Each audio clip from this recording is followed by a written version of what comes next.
विद्या दर्पण से, और इस वीडियो में हम डिस्कस करेंगे कि कैसे प्रूव किया जाएगा √2 जो है वो इरेशनल नंबर है। यानी क्वेश्चन आपको दिया जाएगा कि prove that √2 is an irrational number, और आपने इसे प्रूव करके दिखाना है। तो सबसे पहले हमने क्या करना है, स्टेटमेंट लिखेंगे टू प्रूव। लेकिन उससे पहले इरेशनल हमने क्या है, इरेशनल प्रूव करना है। क्लियर? हमारे पास इरेशनल की एक प्रॉपर डेफिनेशन नहीं है। हमारे पास इरेशनल हमें क्या पता है कि वो जो है वो कभी खत्म होता नहीं। जब हम इसे डिवाइड करते हैं तो वो उसका आंसर हमें मिलता नहीं है, वो इनफाइनाइट टाइम रिपीट होता रहता है।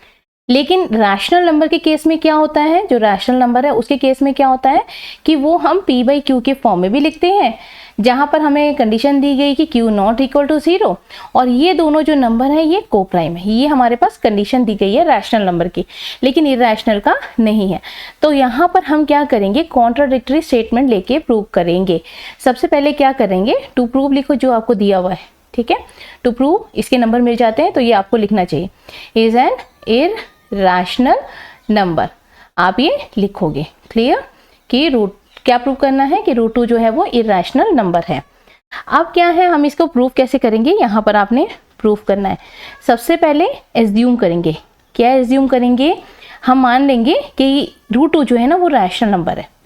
ठीक है, √2 इज ए रैशनल नंबर मान लेते हैं। हमने मान लिया कि √2 जो है वो एक रैशनल नंबर है। अगर रैशनल नंबर है तो √2 जो है वो p/q के फॉर्म में आता है। ठीक है, यानी हम उसे p/q लिख सकते हैं, जहां पर p और q जो है वो क्या है, कोप्राइम है। यानी उनका कॉमन फैक्टर क्या है, 1 होना चाहिए, उसके अलावा कोई और फैक्टर नहीं होना चाहिए। ये ध्यान आपने रखना है। अब यहाँ पर हमने √2 लिख दिया, p/q हो गया, यानी दोनों कोप्राइम है, और इसका ये नॉट इक्वल टू 0 है क्योंकि हमने मान लिया। अब क्या करना है, हमने सॉल्व करना है। कैसे सॉल्व करेंगे, क्योंकि √2 है। अब इस √2 को हमने हटाना है, तो हम क्या करेंगे, स्क्वेयरिंग करेंगे। स्क्वेयरिंग बोथ साइड, दोनों साइड स्क्वायर करेंगे। एक साइड कभी भी स्क्वायर नहीं होता, स्क्वायर होता है तो दोनों साइड होते हैं। तो √2 का होल स्क्वायर लिखेंगे p/q का होल स्क्वायर के फॉर्म में, यानी कि हम इसे 2 इक्वल टू p²/q² लिखेंगे। तो p² जो है वो 2q² के बराबर होता है। क्लियर? तो हमें क्या मिला, p² जो है वो 2q² के बराबर मिला। अब इससे क्या चीज होता है, यानी हमारे पास, अब ध्यान से सुनना कि हम अब क्या कर सकते हैं। अब हमारे पास क्या मिला था, p² जो है वो 2q² के बराबर मिला। अब p² को मैं अगर 36 लूँ समझने के लिए कि p² 36 है, तो p जो है वो हमारा 6 हो गया, यानी p² जो है वो 2 × 18 के बराबर हुआ, यानी मल्टीपल ऑफ 2 है।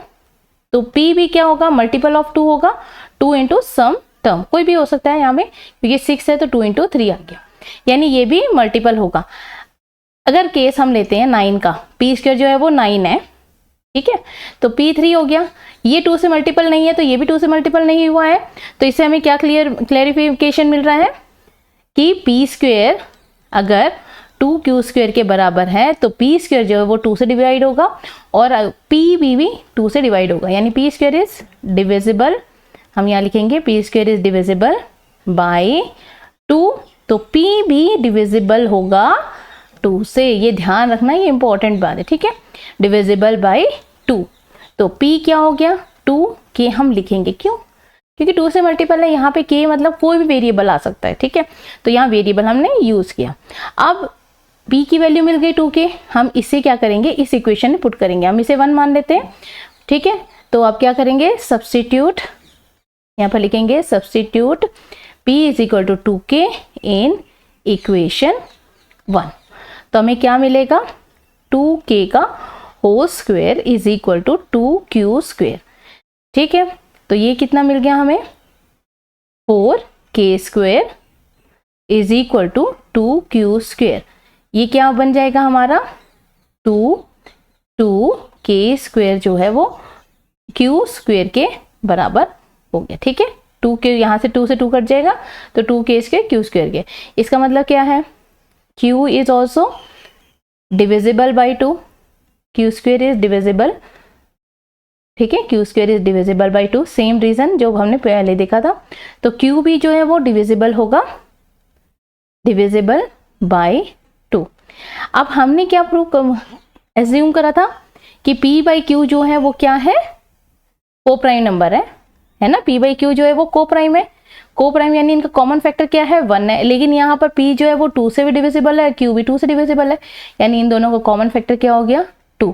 तो हमने जो माना कि वो को प्राइम है वो गलत हो गया, यानी हमारा जो एजम्पशन था वो गलत हो गया। जब हमारा एजम्पशन गलत है तो वो क्या हो गया, इरेशनल नंबर हो गया। तो यहाँ पर लिखेंगे सिंस p एंड q, ठीक है, p और q both are divisible by 2 यानी इवन, ठीक है, both are divisible by 2 which, जो कि कॉन्ट्राडिक्ट करता है हमारा statement, which contradict the statement, ठीक, हमारे स्टेटमेंट को कॉन्ट्राडिक्ट करता है कि p and q are coprime, ठीक है। तो hence we contradict the statement p and q are coprime, hence √2 is not rational, यानी hence √2 is a irrational number, ठीक है। तो हम कैसे लिखेंगे, यहाँ पर अगेन मैंने यहाँ लिखा है क्लियर से। तो एज्यूम करो कि √2 जो है, इसका आप स्क्रीनशॉट ले सकते हो या फिर आप इसे नोट डाउन कर सकते हो। तो √2 जो है वो p बाई क्यू हो गया, √p(q) p स्क्वायर के बराबर हो गया, √2q ले लिया आपने। अब यहाँ पर स्क्वेयरिंग करेंगे हम, फिर आपने लिखना है कि p स्क्वायर डिविजिबल 2 है, अगर p स्क्वायर है तो p भी डिविजिबल होगा। अगेन p को 2k ले लेंगे, फिर उससे सब्स्टिट्यूट करेंगे, फिर अगेन हमें q भी मिल गया। तो p और q दोनों हमें मिल गए जो कि 2 से डिविजिबल है, और दोनों डिविजिबल है, इसका मतलब कॉमन फैक्टर 2 है, जो कि हमने एज्यूम करा था कि इनका कॉमन फैक्टर 1 है। तो ये स्टेटमेंट क्या हो गया, कंट्राडिक्ट हो गया, तो हमारा एजम्पशन गलत हो गया, that is √2 is a rational number, so hence √2 is a irrational number. I hope आपको क्लियर हो गया। कोई प्रॉब्लम आती है कमेंट बॉक्स में पूछ सकते हैं।